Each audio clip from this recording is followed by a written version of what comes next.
কাছে কিংবা দূরে, দেশ কিংবা বিদেশ, যে যেখান থেকে বন্ধুরা তোমরা দেখছো, সবাইকে আমার চ্যানেলে স্বাগতম, দোয়া ও ভালোবাসা। কেমন আছো বন্ধুরা? আশা করি খুব খুব ভালো আছো। আল্লাহর অশেষ রহমতে আলহামদুলিল্লাহ আমিও ভালো আছি। শুরু করলাম আমার ছোট্ট বারান্দায় বাগান দিয়ে। দেখো আমার নয়নতারা ফুল ফুটেছে, অল্প ফুটেছে, পুরোটা ফুটলে আবার দেখাবো। বিসমিল্লাহির রহমানির রহিম। আসসালামু আলাইকুম, hi everyone, welcome back another video. আমি আছি ফাতেমা, তোমাদের সঙ্গে সব সময়ের জন্য। আমার এই ব্লগটি যদি কারো ভালো লেগে থাকে, লাইক, কমেন্ট, শেয়ার এবং সাবস্ক্রাইব, পাশে থেকে বেলাইকনটি বাজিয়ে অল বেলাইকনটি বাজিয়ে দিবে, তবেই আমার নিত্য নতুন সবগুলো ব্লগ সবার আগে চলে আসবে তোমাদের কাছে। এই তো রান্নাঘরে চলে এলাম পরিষ্কার করার জন্য। বন্ধুরা, আমরা আমাদের পাশের জনকে ভালো রাখবো, আমরা আমাদের মা বাবাকে ভালো রাখবো, আমরা আমাদের বাচ্চাগুলোকে ছোটবেলা থেকে শিখিয়ে নিতে পারি নামাজ, কালাম, কোরআন, তাহাজ্জুদ, সততা সৎ থাকতে হবে, কোরআন পড়তে হবে, জীবনের মানে কি তাদের এভাবে বুঝিয়ে বড় করতে হবে।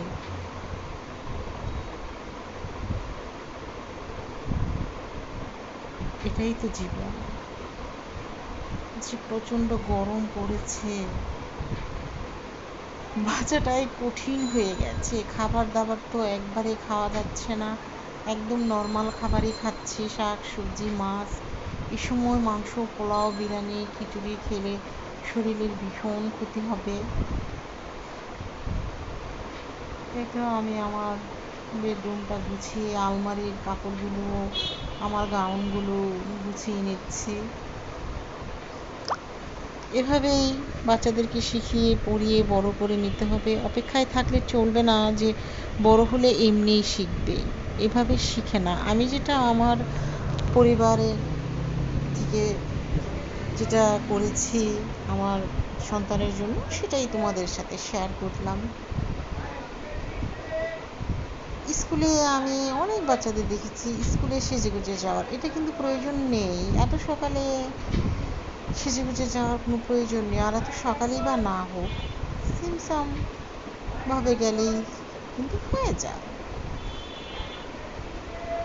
হ্যাঁ, আমিও বলতো সবাই সেজে যায়, আমি কিন্তু সাজি না, আমার ভালো লাগে না, কিন্তু এটাই কিন্তু বাস্তব। আমি ওগুলো তাকে শিখিয়েছি, সাজলে মানুষ ভালো বলবে না, খারাপ বলবে, এভাবেই মানুষ করেছি।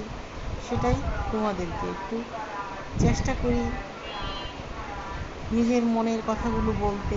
কারো যদি ভালো লাগে সেটা মানবে, ভালো না লাগলে তো কিছু করার নেই। আমি কোনো কিছু বলেও কাউকে কোনো কিছু করাতে পারবো না। যদি যেমন আমার ভিডিও কারো যদি মনে না চায় না দেখতে, আমি কি তাকে দেখাতে পারবো? কেউ যদি লাইক না দিতে চায়, আমি কি তাকে লাইক দিতে পারবো? আমি বলতে পারবো, অনুরোধ করতে পারি যে হ্যাঁ আমি লাইক দিয়ে দেখি, তোমরা সবাই দেখো, কিন্তু না করলে কিন্তু কিছু করার না, কিছু বলারও নয়।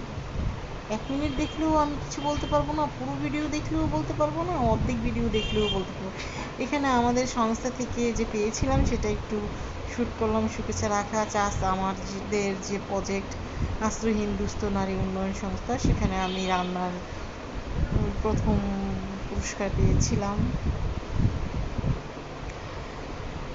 তাই তো ঘর টর গুছিয়ে টুছিয়ে সব পরিষ্কার করে চলে এলাম ড্রয়িং রুমে।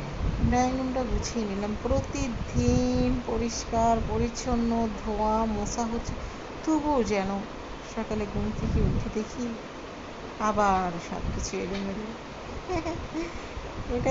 এটাই নিয়ম।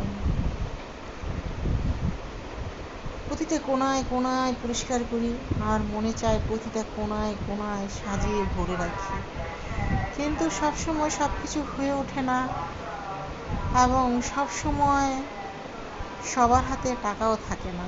এবং এই এতগুলো জিনিস একদিনে কিন্তু কেনা হয়নি, আর এতগুলো পরিষ্কার এই ভিডিওতে কিন্তু এতটুকু সময়ে করা যায়নি, অনেক সময় লাগে। আর আমি সবসময়কার মতোই বলি, অনেকেই বলে থাকে যে ভিডিওতে রেসিপি বা কোনো আইটেম তৈরি করলে সেখানে ফাঁক থাকে,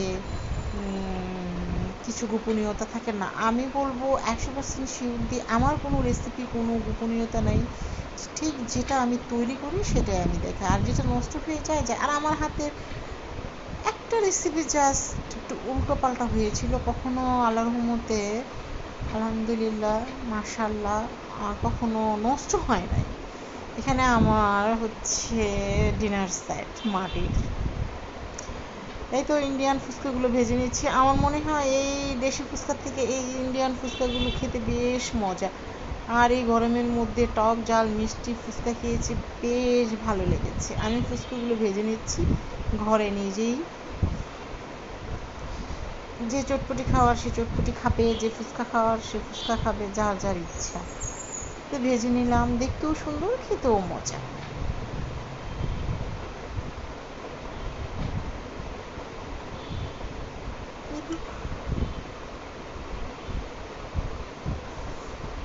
এখন আমি টক করে নিলাম,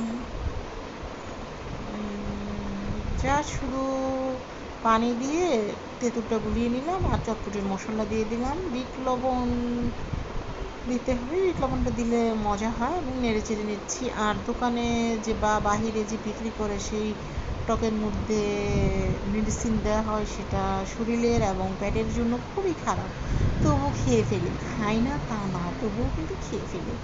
এই তো আমার টকটি তৈরি হয়ে গেল, আমি টকটি তৈরি করে ফেলেছি। এতে আমি ঘুগনিটা জাস্ট লবণ আর বেকিং সোডা দিয়ে সেদ্ধ করেছি, আর কিছুই না। তারপরে শুকিয়ে নিয়ে নিয়ে এলাম, সার্ভিং ডিশে ঢেলে নিলাম। নিয়ে শসা,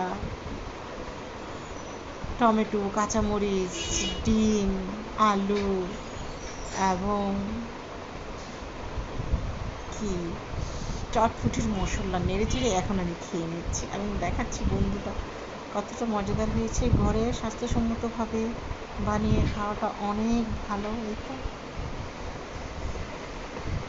কয়েকবার একটু দেখিয়ে দিলাম।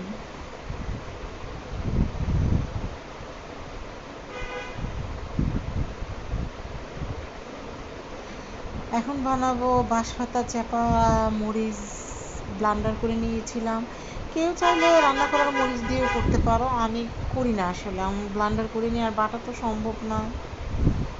এই তো পেঁয়াজ, বেশি করে রসুন, মরিচ আর বাঁশপাতা চাপা দিয়ে ভুনা করে নিয়েছিলাম। এখন কচু পাতা দিয়ে করেছি, এর আগে লাউ পাতা দিয়ে করেছিলাম। এই তো কচু পাতা মুড়ে কচু পাতার মধ্যে এই শুটকি ভুনা দিয়ে এখন একটু কাঁচামরিচ দিয়ে দিলাম, যাতে কামড়ে কামড়ে ঝাল ঝাল লাগে। এই তো আর টুথপিক দিয়ে একটু একটু করে আটকিয়ে দিয়েছি। এখন আমি ফ্রাই প্যানটি চুলায় দিয়ে গরম করে নিয়েছি। এখন সবগুলো আমি হালকা ছেঁকে নেব, দিয়ে আমি একটু তেল দেবো। কেউ না চাইলে তেল নাও দিতে পারো, এমনিতেও হবে। এত এত মজা এই বাঁশপাতা চ্যাপার বড়াটা, জাস্ট এক প্লেট ভাত, গরম গরম ভাত এমনি খেয়ে নিয়ে যাবে। আর বন্ধুরা, আমার রেসিপিগুলো কেমন হয়েছে তোমরা কিন্তু বলে যাবা কমেন্ট করে, তাহলে আমার কাছে ভালো লাগবে। এই তো ছেঁকে নিচ্ছি, একটু তেল দিয়ে দিলাম। এত মজার এই গরমের মধ্যে আমি এগুলোই খাচ্ছি, কি করব। শাক সবজি মাছ। এই তো আমি এখন একটু উল্টে দিচ্ছি, একটা পিঠ কেমন হয়েছে সেটা দেখাচ্ছি। এখন আমার পুরোপুরি হয়ে গেছে। একটা আমি পুঁই শাক পাতা দিয়ে করেছিলাম, এই যে এটা সবুজ সবুজ দেখাচ্ছে, পুঁই শাক, কচু পাতা, লাউ পাতা, সব কিছু করা যাবে। এখন আমি মরিচ ভুনা করে নেব। এখানে আমি পেঁয়াজ আর রসুন থেতলি নিয়েছি, রসুন পেঁয়াজ কুচি করে নিয়েছি, আর মরিচ ব্লান্ডারটা 1 কাপের মতো আমি দিয়ে দিয়েছি। এটা যে খেতে আরও মজা। ও, এটা দিয়ে এই মরিচ ভুনাটা দিয়েও 1 প্লেট গরম গরম ভাত অনায়াসে খেয়ে নেওয়া যাবে। মাছ মাংসকে হাড় মানাবে, এতটা মজার হয়।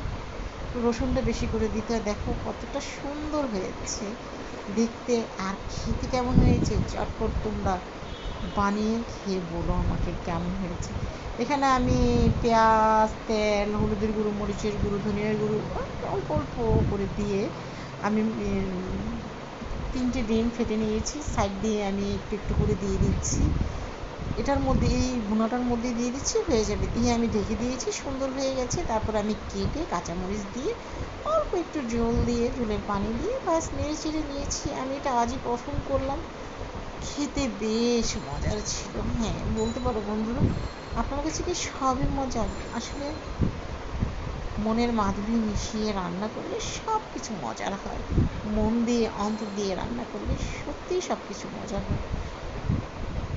তারপরে এই যে পিঠা ভেজে নিলাম, চা দিয়ে একটু খাবো। সবাই অনেক অনেক অনেক বেশি ভালো থাকবে, আর বলে যাবে, আবারও বলছি, আমার রেসিপিগুলো কেমন হয়েছে।